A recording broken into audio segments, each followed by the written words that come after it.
Whether you're just starting out wood carving or you've been doing it a while, one of the most important things is keeping your tools sharp. Sharp tools just work way better. Let me show you how I do it.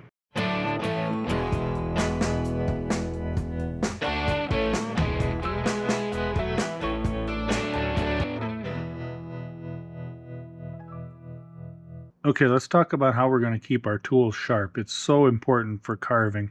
It's important for safety. It's important for nice clean cuts and a good finish. And just to make it a little more enjoyable. The wood cuts better. It's a necessary thing. If you're going to be doing wood carving, and maybe you've been carving for a while, you know that if your knife is sharp, it's just much more enjoyable. So let's talk about that a little bit today. Now, a little bit later on, I'll show you some power stropping techniques that I use.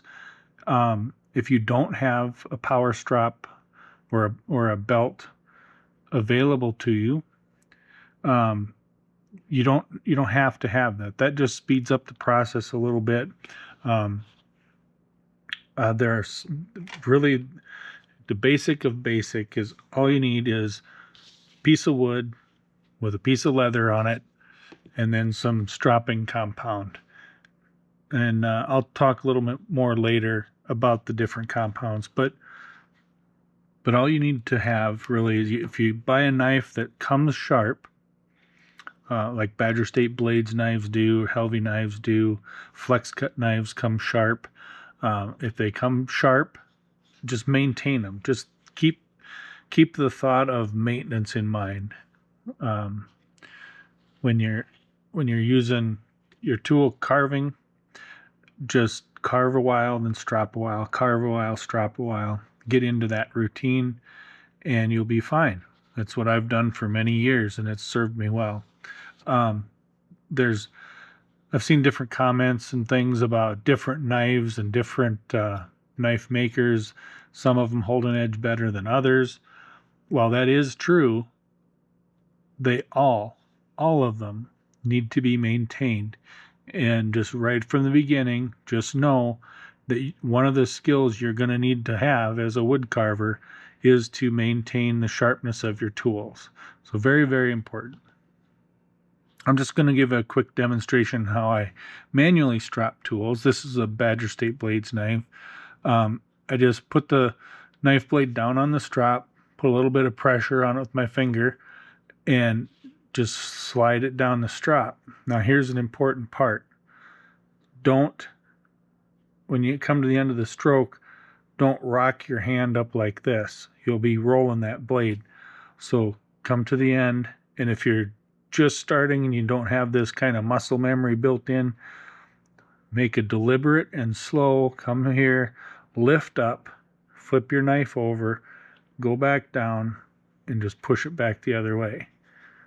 Kind of make those goofy, exaggerated, deliberate moves where you stop, come straight up, flip it over, go straight down. And over time, you get that built in, you'll just know that you need to lift before you flip it.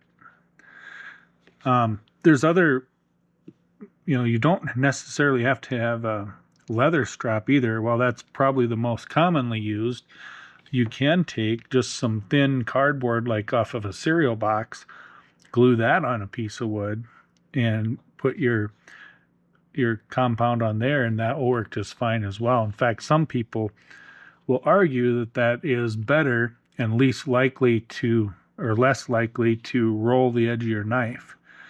There's a theory that if you're pushing down too hard on your knife on the leather, that you'll actually kind of create this dent in the leather right at your cutting edge that will kind of wrap up around the edge of the knife and round it slightly. I don't know. I think that's possible, especially if you push down pretty hard but if you don't apply a lot of pressure and you just move fairly quickly, I haven't really found that to be the case. But anyway, if you don't have a piece of leather and you got a cereal box, and a piece of wood to glue it to. There you go. That's all you really need.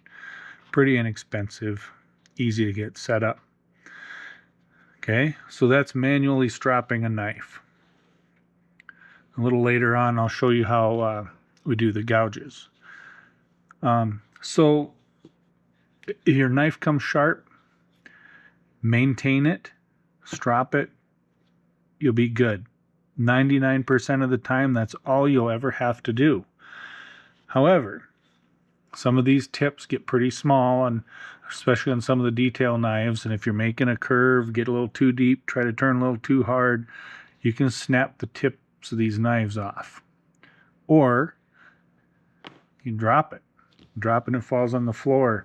Or if you're like me and you don't currently have a good setup for holding all of your knives and gouges on your desk, you shuffle stuff around, clang them around, and I think that's how this Helvy knife got a nick in it that we'll talk about a little bit later in the video also. But if that happens, get your, I prefer some diamond sharpening stones, and there's tons of options for diamond sharpening stones out there. I kind of prefer these just because they're portable. They're made by DMT, which stands for Diamond Machining Technology, and they're made in the USA. And they just fold up, protects it, and you just throw it in your carving bag. Really convenient. So I've got two of these. Now these are the double-sided ones.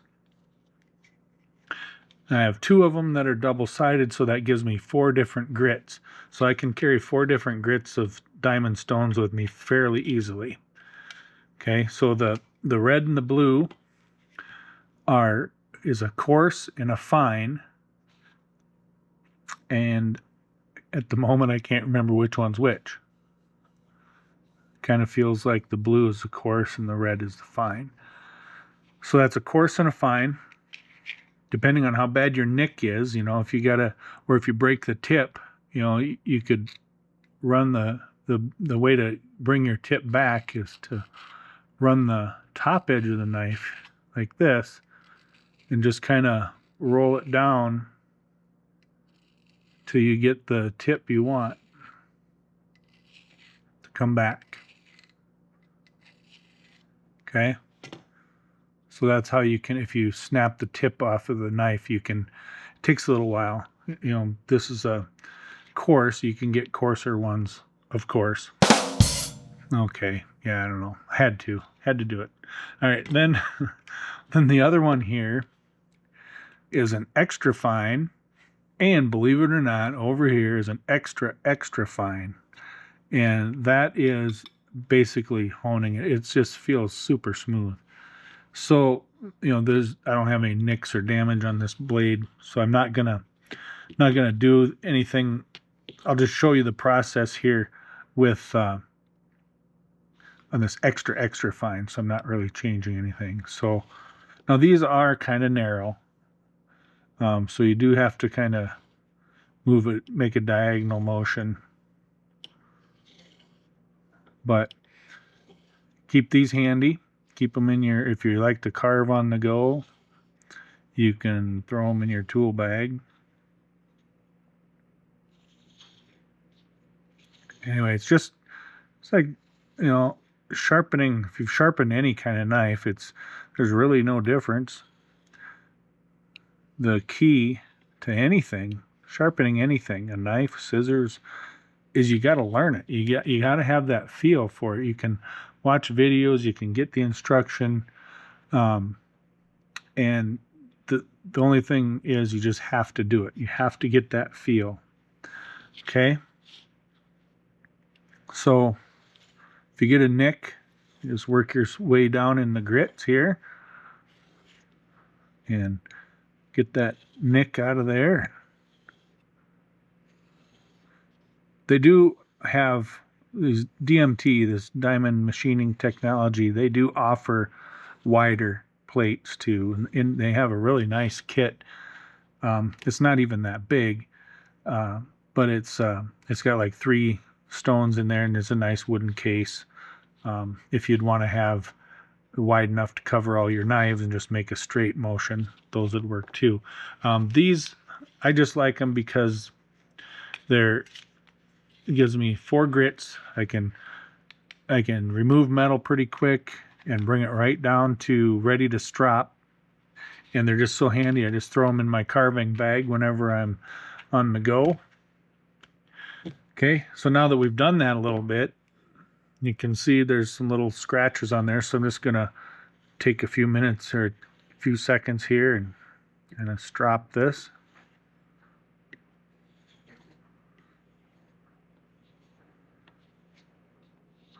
You just kind of do this until it's smooth.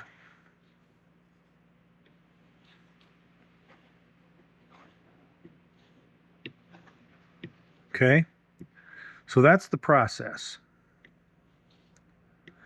You don't have to buy expensive power stropping, power sharpening things. All those are nice. I have one and I appreciate it. I like using it.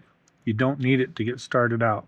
And these actually, you know, like if I'm camping, I guess the last camping trip we made where we were carving, I did take the power strop too, but you know, just throw your manual strop and your stones and throw them in a carving bag and take off. So, all right, let's get moving on here. We'll show you a little power stropping and talk about some more stuff.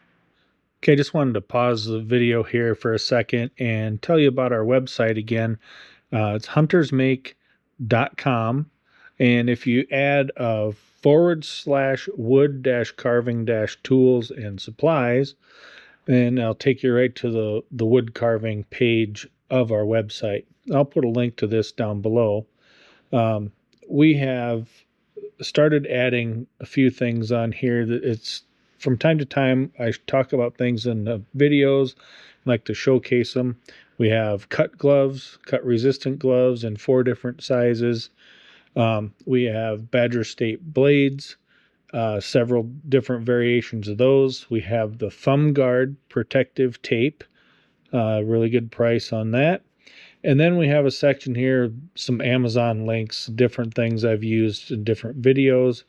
And then the stuff we're talking about today here, the DMT sharpening stones. And then a little later on, I'll mention the compound for your strop. We also show that here. Feel free to check those out. If you use those affiliate links, it doesn't change the cost of your purchase, but we do get a small commission for it. Let's get back to this. Okay, my preferred way to strop my knives and gouges is to use power strop. This one is from Chipping Away. I have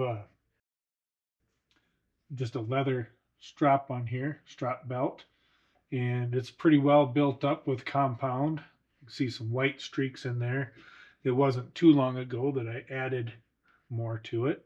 If you feel like there's some bare spots or you want to add to it, or if you want to clean it all off once in a while, you can do that. Sometimes I'll just take a piece of like sandpaper and just run it on here while it's running and kind of clean this off and start fresh. Is set up so that it rotates up and away from you.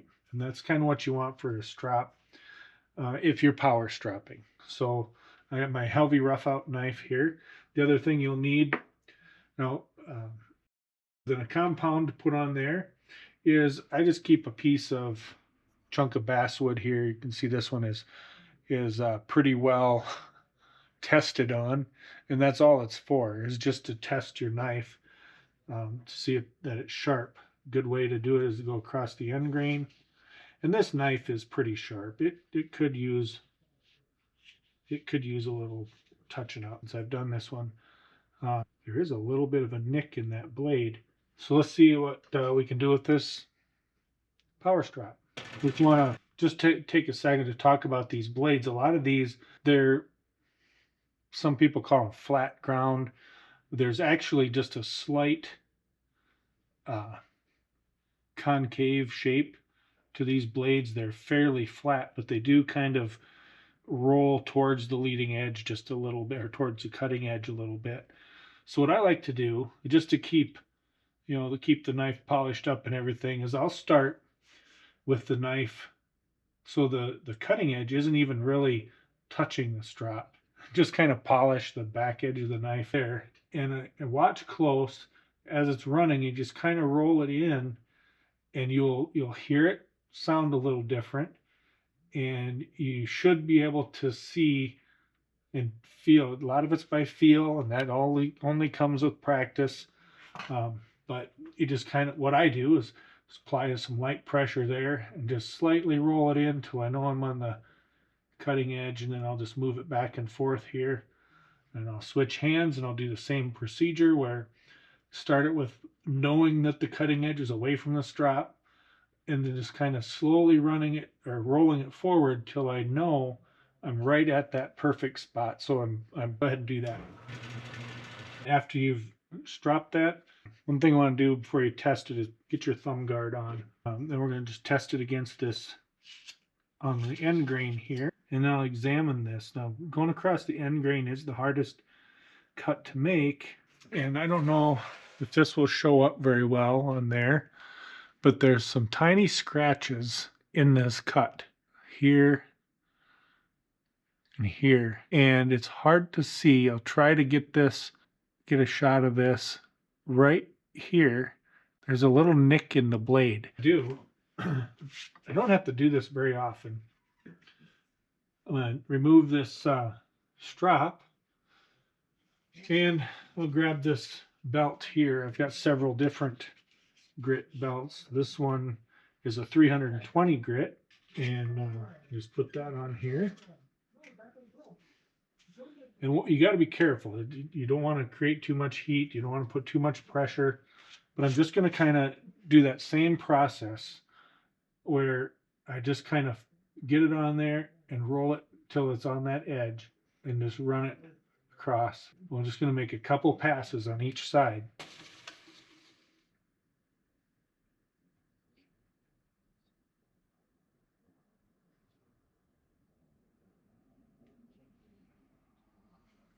Just going to go a little bit more. I'm actually going to come up here where there isn't a plate behind the belt, where you see where it flexes just a little bit. That'll kind of help with that gentle curve.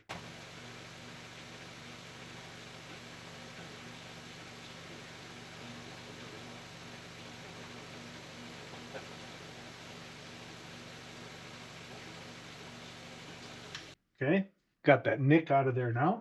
So I'm going to go to the finest abrasive belt I have here. My camera just cut out on me there a little bit. I was talking about using the Trizac belt and how you got to be careful not putting much pressure on there because it heats up quite often or quite easily.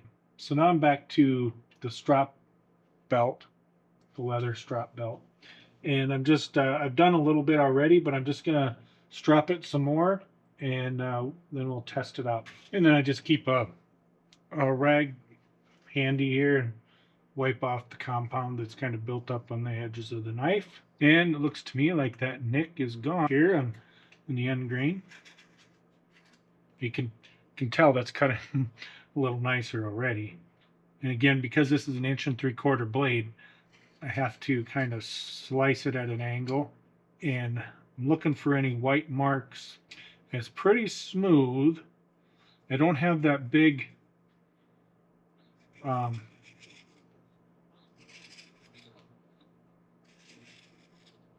don't have that big scratch in there, but I do have some micro scratches here. It's kind of just leaving it cloudy. I don't know if you can see that. Kind of cloudy right there. It's smooth, but that tells me I need to strop it just a little bit more. We'll go. That's getting pretty good. There's still just a hint of a cloudiness on that cut. Maybe that's this piece of wood. I don't really see any scratches in it. It just kind of looks a little cloudy in the center there. But that's how you test it. And this one is pretty sharp. I think what we'll do is we'll take this one over and we'll manually strop it a little bit just to show you that process as well. Sometimes I think if you're vibrating the knife up and down like this, you won't get the best result. So I'm just going to do this manually a little bit, and then we'll talk about a few other things. You just make nice smooth strokes, holding that cutting edge right down on there. Remember, when you're stropping, you are removing a small amount of material, but it's really not much. You're just kind of getting rid of the fine scratches and just smoothing that edge out. So now that we've done that a little bit, wipe it off. Let's check it again here. And that has taken care of our little haziness that we were getting on that wood. When it comes to gouges, the interior of them, I have a shaped block I use and just manually strop those. But just to speed it up, I have quite a few little gouges I use. So I got them all set in here. It's been a while since I've gone through them. They need the attention. So I'm just going to go ahead and quickly go do the outside of this.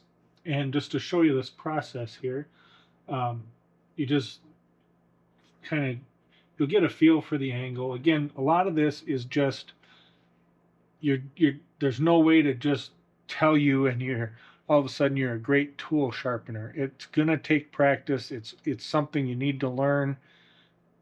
You just keep working at it, keep thinking about it carefully every time, and you'll figure it out.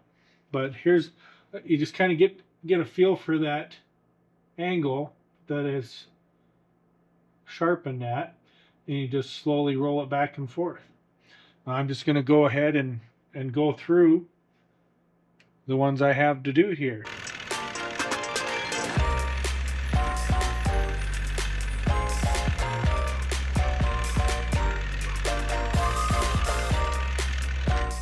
Now the V tools, it's very similar. These are kind of they're almost a soft V. But what I'll do is on this, find that, get familiar with that angle, get it on there, and I do this edge a little bit, and I very lightly and kind of quickly come over and I do this side, and I come back. And the reason I kind of go lightly and quickly in the center, is you think about it, you're doing that twice as often as the sides. Like if you're here, you roll it, you do this one, you roll it, do this one. So that's what I'm going to do with these.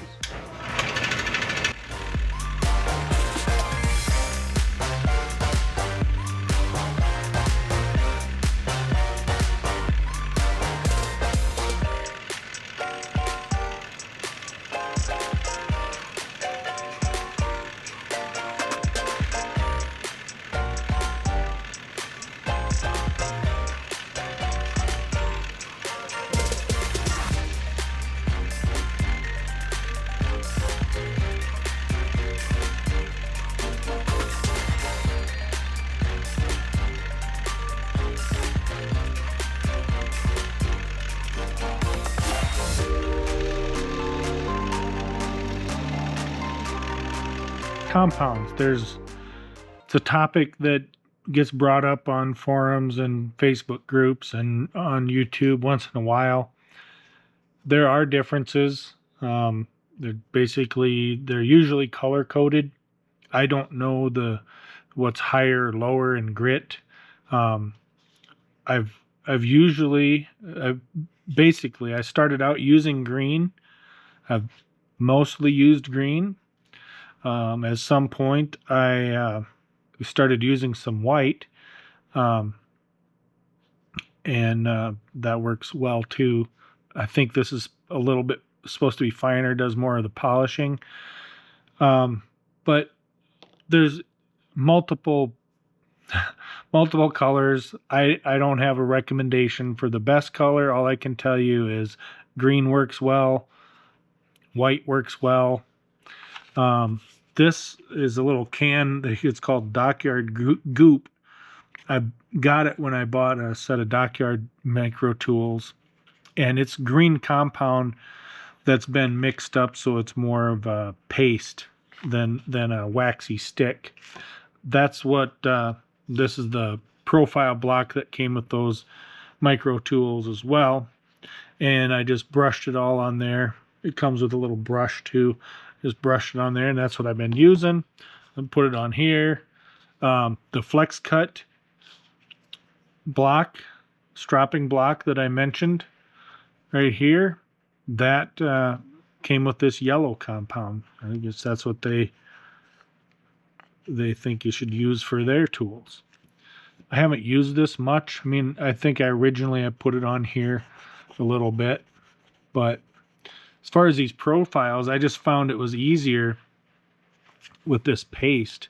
I mean, there's other places to get green compound polishing paste too, but just to brush it on there seems to work pretty good. So I guess the point is, I don't know.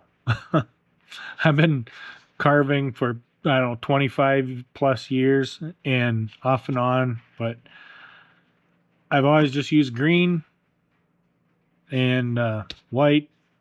Never made a big deal out of it, and it's always worked for me. So if you have an opinion, strong one way or the other, or some reasoning, let's throw it down in the comments and we'll talk about it, and maybe we can all learn something. But that's what I've been doing, and it's been working for me. So with that being said, I'm going to go ahead and wrap this up. And like I said, the main thing is keep your tools sharp.